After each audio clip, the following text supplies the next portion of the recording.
우리가 지난주부터 어떤 집의 대문이나 뭐 식당 같은데 한문으로 써서 이렇게 딱 8팔자로 붙여놓은 그런 문구들을 이제 보게 되죠. 입춘대길 건양다경, 이 내용이 그것입니다. 막 갈겨 써갖고 무슨 뜻인지 모르는데, 봄이 오니까 길한 일, 크게 길하시고 또 경사스러운 일들 또 많이 만나라는 그런 염원의 글들이죠. 근데 누가 크게 길하고 누가 경사스러운 일을 많이 만들어 줄는지는 잘 모릅니다. 어느 귀신화 대표인지 모르는 것이지요. 근데 우리 신앙의 축복은 다릅니다. 우리가 이렇게 축복할 때요, 그 축복의 이면에는 하나님께서 그렇게 해주실 줄 믿습니다. 그 믿음을 가지고 축복하는 것이죠. 복을 주는 주체 분명하게 있죠. 우리가 성경에서 서로 축복하는 것에 있어서 가장 아름답고 가장 그런 근본이 될 수 있는, 모범이 될 수 있는 그 내용이 룻기에 나옵니다. 룻기에 보면 그 보아스라는 그 부유한 그 유지가 자기 밭에 추수하는 밭에 가죠. 추수하는 밭에 가서 그 일하는 그 일꾼들과 종들에게 하나님이 너희와 함께 하기를 원한다, 그렇게 축복을 합니다. 이 일꾼들과 종들이 일을 하다가 그 주인을 딱 바라보면서 하나님께서 당신에게 복 주시기를 원합니다, 그렇게 화답을 하지요. 이게 주인과 종 사이에서 함께 서로 축복을 했다는 데 있어서 굉장히 큰 의미가 있습니다. 서로 동일하게 축복을 주고받을 수 있는 그런 대상으로 여겼다는데 이미 큰 의미가 있는 것이고요. 서로의 잘됨을 하나님께 의탁한다는 것, 그 자체에 더 큰 의미가 있는 것입니다. 늘 모이면 부끄러워서 말로 못해도 마음속으로는 늘요, 하나님께서 함께 하시기를, 하나님께서 은혜 베푸시기를 늘 이렇게 축복하고, 또 보이지 않는 곳에서는 이렇게 기도해주고, 이것이 우리 믿음의 식구들이 해야 될 아주 중요한 일입니다. 연습 한번 하려고 합니다. 오늘 두 분씩 한번 이렇게 짝을 지으셔가지고 한 분이 하나님께서 늘 함께 하시길 원합니다, 그러면 또 한 분은요, 하나님께서 복 주시길 원합니다, 그렇게 서로 화답하도록 하겠습니다. 시작.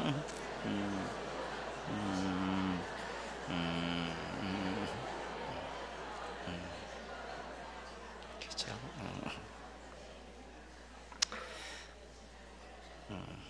문구를 까먹어서 그냥 웃지요. 항상 하나님께서 함께 하시고 복 주시기를 서로를 위해서 축복했으면 좋겠습니다. 하나님께서 주시는 때를 따라 돕는 은혜가 여러분의 인생과 가정과 생업 위에 넘치기를 축복합니다. 우리가 많이 사용하는 그 신앙 용어 중에 한 가지가 은혜입니다. 은혜는 하나님께서 사랑으로 베풀어 주시는 모든 것을 우리가 은혜라고 이야기하죠. 그러나 믿지 않는 사람들은 자신의 노력이라고, 또 행운이라고, 또 우연이 되었다고 그렇게 이야기하지만, 우리는 우리 주변에서 일어나는 아름다운 일들을 바라보면서 하나님의 은혜입니다, 그렇게 고백하지 않습니까? 그래서 우리는 하나님의 은혜로 지금까지 살아왔고, 하나님의 은혜로 지금도 살고 있고, 앞으로도 하나님의 은혜로 살아갈 사람들입니다. 그래서 은혜를 받은 우리들이 제일 먼저 해야 될 일은 뭐냐면 감사입니다. 감사이죠. 그리고 그 받은 은혜를 생각하면서 하나님의 뜻대로 하나님의 영광을 위해서 사는 것입니다. 그래서 우리의 신앙의 맨 근저에는 은혜가 있는 것입니다. 찾아와 주시고 용서해 주시고 자녀 삼아 주시고 때를 따라 도와주시는 그 은혜가 있고, 그 은혜를 알고 감사하고, 또 그 은혜를 주신 하나님의 영광을 위해서 살아가게 될 때 그 인생이 멋진 인생, 아름다운 인생, 복된 인생이 되는 것입니다. 은혜라는 말은 믿지 않는 사람들도 사용을 합니다. 그런데 은사라는 말은 정말 신앙인들이 사용하는 골수 용어입니다. 은사는 하나님께서 그리스도인들에게 특별한 목적으로 주시는 것입니다. 목적을 가지고 그리스도인들에게 하나님께서 나눠 주시는 것이 은사입니다. 믿음이 없는 사람들은 죽었다 깨어나도 받을 수 없습니다. 구원받지 못한 사람들은 은사와는 상관이 없습니다. 그런 구원받은 사람들을 위해서 하나님께서 목적을 가지고 주신 것이기 때문에 그렇습니다. 은사에 대해서 신약 성경에 세 부분에 아주 자세하게 소개가 되어 있는데요, 로마서 12장에는 하나님께서 은사를 주셨다고 말씀합니다. 그러면서 예언, 섬김, 가르침, 위로, 구제, 다스림, 긍휼, 베품, 이런 것들을 은사의 목록으로 제시하죠. 고린도전서 12장에는 성령님께서 은사를 주셨다고 말씀합니다. 그러면서 지혜의 말씀, 지식의 말씀, 믿음, 병고침, 능력 행함, 영들 분별, 방언, 통역, 이런 것들을 은사의 목록으로 제시합니다. 오늘 말씀인 에베소서 4장에서는 예수님께서 은사를 주셨다고 그렇게 말씀합니다. 그러면서 사도, 선지자, 복음 전하는 자, 목사, 교사, 이거를 은사 목록으로 제시를 하고 있습니다. 그래서 은사는 성삼위 하나님께서 우리 구원받은 그리스도인들에게 주시는 특별한 것입니다. 그래서 로마서에서는 이 사랑의 성품과 관련된 내용들이 많습니다. 위로하고 베풀고 섬기고 이런 것들을 은사라고 하고, 고린도전서에서는 영적인 능력들입니다. 병 고치고 예언하고 방언하고 통역하는 것들 중심으로 기록이 되어 있고요, 에베소서 오늘 본문에서는 직분들을 가지고 은사의 목록으로 제시하고 있죠. 여러분들은 어떤 은사가 있습니까? 있긴 있는데 다른 사람이 아픔과 슬픔에 예민하고 무엇인가 늘 도와주고 싶은 마음이 생겨난 분이 있습니까? 그 은사입니다. 이 사랑의 성품을 가진 은사입니다. 대접하기 좋아하고 영적으로 남들에게 없는 그런 능력들이 있어서 늘 사람들에게 교회에 봉사하고 싶은 마음이 있습니까? 그것도 은사입니다. 방언의 은사를 받은 분들이 더 뜨겁게 늘 기도하고요, 직분을 받은 후 교회와 성도들이 새롭게 보이고 섬기고 싶은 마음이 있습니까? 그것도 은사입니다. 은사를 어떻게 확인할 수 있는가? 정확한 것은 성경에 나와 있지 않습니다. 그런데 몇 가지 가능성 있는 것들을 말씀드리면요, 관심이 가고 의도하지 않았는데 기도가 나오는 것들, 그건 은사일 가능성이 굉장히 높습니다. 거기에 계속 관심이 갑니다. 그리고 그걸 위해서 기도하지 않으려고 했는데 자신도 모르게 기도가 나오는 것도 있으면 그 은사입니다. 그리고 힘들고 어려운데 즐거운 거, 즐겁게 할 수 있으면, 그것만 하면, 그것만 보면 즐거우면 그거 틀림없이 은사입니다. 그리고 그것 때문에 자신과 신앙에 좋은 변화가 있으면 그것도 은사일 가능성이 굉장히 높은 것입니다. 성경은 이 은사를 구원받은 모든 사람들에게 하나님께 주시는 것으로 말씀하고 있습니다. 왜요? 잘 섬기도록 유익하도록 하는 것이기 때문에 하나님께서 구원받은 백성들에게 그것들을 나누어 주셔서 그것들을 통해서 유익한 일을, 아름다운 일을 하기 원하시기 때문에 우리 구원받은 사람들은 은사가 다 있다고 보는 것이 좋습니다. 왜요? 구원받은 나를 하나님께서 사용하시니까요. 구원받은 자를 사용하셔서 하나님의 뜻을 이루시니까 그렇습니다. 그래서 열심히 찾으셔야 됩니다. 나에게 주신 은사가 무엇인가? 그리고 확인해야 됩니다. 이것이 하나님이 나에게 주신 은사다. 그러면 그때부터는 잘 활용하는 것입니다. 은사는 잘 활용할 때 열매가 많습니다. 그러나 활용하지 않고 사장시키면 나중에 그 은사는 없어지게 되어 있는 것이죠. 더 거룩한 욕심이 있으신 분들은 하나님 나 이런 은사 주십시오라고 기도하셔도 좋습니다. 저에게 이런 은사 주시면 이거 가지고 이렇게 한번 섬기고 싶습니다. 그래도 괜찮은 것입니다. 은사를 꼭 찾으시고 확인하고 잘 활용하셔서 늘 충만한 신앙생활하는 멋쟁이 신앙인들 되시기를 주님의 이름으로 축복합니다. 그렇다면 왜 은사를 주셨을까? 오늘 12절 말씀에 나와 있습니다. 12절 말씀 같이 한번 읽겠습니다. 이는 성도를 온전하게 하여 봉사의 일을 하게 하며 그리스도의 몸을 세우려 하심이라. 아멘. 온전하게 한다는 준비시킨다는 것입니다. 그 은사를 통해서 성도들을 준비시켜서 봉사의 일을 하게 하고 또 교회를, 그리스도의 몸인 교회를 세워가는데 사용하시려고 주시는 것입니다. 그래서 은사를 받은 사람은 그 은사를 확인하고 잘 믿음으로 기도하며 활용하면서 열심히 봉사하고 또 교회를 아름답게 세우는데 헌신해야 되는 것이죠. 결국 은사는 교회와 성도들을 위해 주어주신 하나님의 특별한 선물이고 능력이라고 할 수 있는 것입니다. 그렇다면 직분으로, 사랑의 성품으로, 영적인 능력으로 은사를 받은 성도들은 어떤 교회를 만들려고 노력해야 되고 어떤 성도들이 되기를 소망하면서 그것을 사용해야 되는가? 오늘 말씀의 중요한 내용입니다. 13절 말씀 한번 보시면요, 우리가 다 하나님의 아들을 믿는 것과 아는 일에 어떻게 해요? 하나가 되어. 그렇죠? 은사를 우리가 잘 활용해서 해야 될 좋은 일이 뭐냐면 교회를 하나 되는 교회로 만드는 것입니다.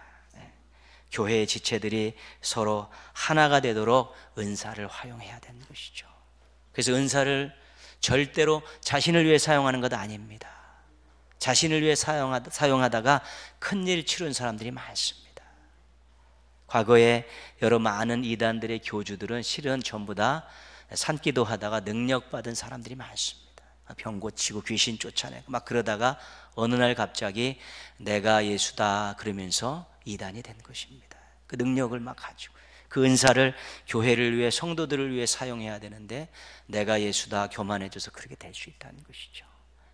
직분을 받은 많은 지도자들이요, 교만해져서 그것 가지고 교회와 성도들을 섬기지 않고 군림하려 하고 막 많은 사람들 함부로 이렇게 하다가 시험에 빠져가지고 탈락하고 실족한 사람들도 굉장히 많습니다.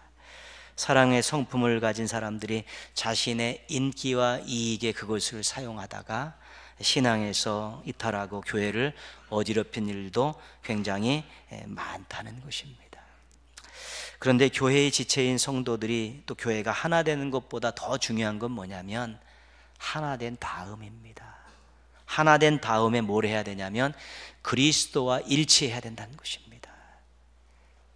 그리스도께 누가 되지 않도록 그리스도의 뜻을 받들어서 그리스도의 마음을 가지고 하나됨을 가지고 열심히 하나님의 뜻을 이루어 드리는데 노력을 해야 된다는 것입니다. 모두가 다 그리스도를 믿어 구원받았다는 공통된 고백을 가지고 있습니다. 그리스도께서 주신 은사를 가지고 있습니다. 그래서 그리스도와 합한 그 뜻에 맞추어 그리스도와 일치된 모습으로 하나된 교회, 하나된 성도들을 만들어가게 될 때 그런 교회를 우리가 건강한 교회라고 말합니다. 교회가 하나 됐습니다. 그런데 특정 개인의 이익과 영광을 추구하게 되면 아무것도 아닙니다. 목사 한 사람이라든가 설립자 한 사람, 그 사람의 영광을 위해서 그 하나된 힘들을 다 거기다 결집시켜 버리면 안 되는 것입니다. 하나는 됐지만 그리스도와 일치되지 않은 것입니다. 그래서 교회에 사유하라 그러는 것입니다. 개인이 교회를 자기 것처럼 막 함부로 하는 그런 일들이 생겨나는 것이죠. 교회가 하나가 되었습니다. 근데 권력화되어서 불의를 저지르고 갑질을 하는 일들이 있어서는 안 됩니다. 교회의 권력화입니다. 교회는 사람이 많고 재정이 많고 교인 중에 사회에서 영향력을 행사할 만한 위치에 있는 사람들이 많으면 자칫 잘못하면 권력화가 됩니다. 그래서 불의한 일들을 막 힘으로 밀어붙이고요, 잘못했는데 회개도 하지 않고 잘한 것처럼 뻔뻔하게 얼굴을 들고 있는 것이지요. 예수님이 어떤 분입니까? 하나님의 아들이신데 이 땅에 섬기러 오셨습니다. 자기 목숨을 많은 사람의 대속물로 주시기까지 섬기셨기 때문에 교회가 힘이 있고 많은 것들을 소유하면 그것을 하나로 묶어서 그리스도와 일치시켜서 섬기는 일에 사용해야 되는데, 그렇지 않고 세상에서 나타나고 힘을 쓰고 권력화하는 쪽으로 나타나게 되면 그 교회는 하나님 쓰시기에 안 좋은 교회가 될 수밖에 없는 것입니다. 교회가 하나 되었습니다. 그런데 모여서 하는 일들이 세상적인 가치를 추구하고 세상적인 즐거움들을 얻고요, 세상의 것들을 가장 신성시하면서 그것을 하나님보다 더 귀하게 여기는 그런 일들도 할 수 있다는 것입니다. 이것이 교회의 세속화입니다. 하나 되면 뭐합니까? 세상적인 걸 쫓아가고 세상 즐거움하러 그런 거나 하러 다니면 그것은 아무런 의미가 없습니다. 그래서 은사를 가진 우리들이 교회를 하나로 묶는 데 애쓰셔야 됩니다. 서로 사랑으로 똘똘 뭉치고 그 다음에 그리스도와 일치시킵니다. 예수님의 마음을 가지고, 예수님의 눈을 가지고, 예수님의 귀를 가지고, 예수님의 정신을 가지고 예수님의 손과 발이 되어서 섬기는 일들을 잘 감당하게 될 때 그 교회가 정말로 하나님 보시기에 아름다운 교회인 것입니다. 그래서 교회인 지체인 우리들이 예수 그리스도의 중심에 그런 신앙과 삶을 꾸려가야 되는 것입니다. 늘 예수님의 마음을 품고 너희 안에 이 마음을 품으라, 그렇죠? 겸손한 마음을 품고 예수님의 시선을 가지고, 예수님 늘 그 많은 사람들 가운데 힘들어하고 어렵고 복음이 필요하고 사람이 필요한 사람들을 찾아가셔서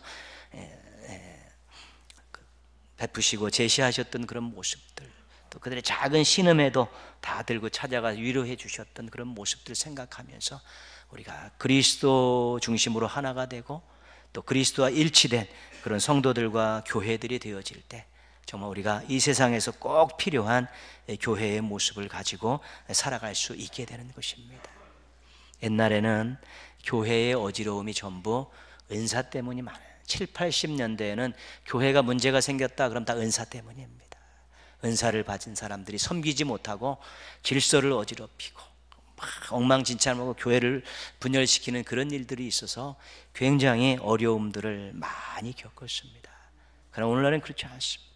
오늘날에는 개인들이 욕심을 부리고 힘으로 행사하려 하고 세상적인 가치들을 추구하고 세상락을 즐기는 것을 가지고 교회 안에서 서로 하나가 되어서 하려는 것 때문에 실은 교회가 거룩함을 잃어버리는 일들이 굉장히 많습니다. 여러분이 가진 은사를 가지고 어떻게 사랑으로 어떻게 하면 하나 되며 살까? 예수 그리스도와 일치돼서 예수 그리스도를 어떻게 하면 섬기는 교회가 되고 섬기는 성도들이 되어질까? 이런 생각을 가지고 은사를 잘 활용하게 된다면 정말 아름다운 교회, 행복한 성도들이 되어질 수 있게 될 것입니다. 하나 되어 그리스도와 일치하는 교회를 만드는 것과 더불어 또 하나 은사를 주신 목적이 있는데요, 13절 말씀 뒷부분에 보시면요, 그리스도의 장성한 분량이 충만한 데까지 이르리니, 이것은 성장한다는 것입니다. 14절 말씀 같이 한번 읽겠습니다. 이는 우리가 이제부터 어린아이가 되지 아니하여 사람의 속임수와 간사한 유혹에 빠져 온갖 교훈의 풍조에 밀려 요동하지 않게 하려 함이라. 아멘. 거기서요, 어린아이라는 말과 맨 뒷부분에 나와 있는 요동이라는 말이 중요합니다. 어린아이는 아직 분별력도 없고 판단력도 약해서 그 생각하고 행하는 것들이 유치할 수밖에 없습니다. 그렇기 때문에 다른 사람의 말이나 유혹에 쉽게 넘어져서 흔들릴 수밖에 없는 것이 어린아이죠. 그래서 교회가 정말로 성장해야지 어린아이와 같이 유치한 일들을 한다든가, 어린아이와 같이 세상에서 사박사박 유혹하는 거기에 홀랑 넘어가 갖고 늘 뿌리 없는 나무처럼 왔다 갔다 하는 모습이 되어서는 안 된다는 것입니다. 교회는 성장하는 것에 큰 의미가 있는 것입니다. 건강하게 든든하게 웬만한 것들에서는 흔들리지 않도록, 또한 생각하고 하는 일들이 정말 하나님 기뻐하시고 세상에 유익을 끼치는 그런 일들을 할 정도로 어린아이의 모습을 벌어보시고 성장하는 그런 교회를 만드는데 우리 성도들의 은사가 절대적으로 필요하다는 것입니다. 우리가 이런 말을 하고 듣곤 합니다. 네가 어린아이냐? 그런 일을 하게. 뭐야? 아마추어처럼 해서는 안 되는 일을 하고 안 해야 하는 일을 할 때 듣는 말입니다. 유치한 모습을 보일 때 들을 수밖에 없고요. 근데 이런 말을 교회가 들어서는 안 된다는 것입니다. 모여서 한다는 생각들이 그 정도밖에 안 되느냐, 모여서 하는 일이 그 정도밖에 안 되느냐, 그런 소리 듣지 않아야 된다는 것입니다. 모여서 하는 얘기들이 좀 아름답고 건전하고, 또 모여서 하는 일들이 정말 하나님의 뜻을 실현하고 세상의 사람들에게 주의 사랑을 전하고 유익하게 하는 이러한 일들을, 성숙한 생각들과 성숙한 일들을 해야지, 맨날 모여서 어린아이처럼 소꿉장난 하듯이 자기들만 즐겁게 노는 생각들과 행동들 해서는 안 된다는 것입니다. 그런 교회를 탈피하고 성장하고 성숙한 교회를 만들기 위해서 우리 성도들이 가지고 있는 은사들을 잘 활용해서 정말 믿음들이 자라게 하고 좋은 생각들, 건전한 생각들, 뿌리 깊은 믿음들을 가지고 교회 안에서 아름답게 살고 하나 되어서 그런 교회를 만들어가기 위해서 이 은사를 주셨다는 것입니다. 어린아이들은 갈등을 잘 풀지 못합니다. 성장하는 교회는 갈등을 잘 푸는 교회입니다. 갈등은 늘 있습니다. 사람이 있는 곳에 갈등이 없을 수 없습니다. 당연히 있는데 어떻게 푸느냐가 중요합니다. 갈등이 있는데 풀지 못하면 그냥 유치하게 싸우죠. 네가 잘했냐 잘못했느냐고 상처 주고받고 다시는 안 보면 돼. 그리고 헤어지면 간단한 일입니다. 근데 그것은 아이들이 하는 일입니다. 갈등이 생겼을 때 그것을 잘 풀어내서 그 갈등을 딛고 더 단단해지고 더 아름다운 모습으로 가야지 그게 성장입니다. 몇 해 전 기독교 연구원에서 이 갈등에 대해서 강의를 하고 토론한 그 결과를 발표한 적이 있습니다. 그 결과문에 보면 이런 것들을 제안하죠. 누가 잘못했나? 무엇을 잘못했나? 어떻게 처벌할까? 이런 일반적인 관점에서 벗어나야 된다고 제안을 합니다. 그래서는 갈등을 풀 수 없다는 것입니다. 상처로 끝나버린다는 것이죠. 누가 어떤 피해를 보았는가? 회복을 위해서 무엇을 해야 하나? 어떻게 재발을 방지할 것인가? 이런 질문들을 하면서 갈등을 풀고 이 갈등을 딛고서 성장의 길로 들어서야 된다는 것입니다. 그러면서 이런 결론을 내렸습니다. 갈등은 교회의 위협 요소가 아니라 성숙의 원동력이다. 그렇죠? 갈등이 무서운 것이죠. 이거 잘 풀지 못하면 칼날이 되어서 사람들의 마음을 헤집어 놓고 상처를 줍니다. 그러나 갈등을 잘 해결해서 봉합하면 이 갈등이 교회를 성장시키고 관계를 돈독히 하는 동력이 될 수 있다는 것입니다.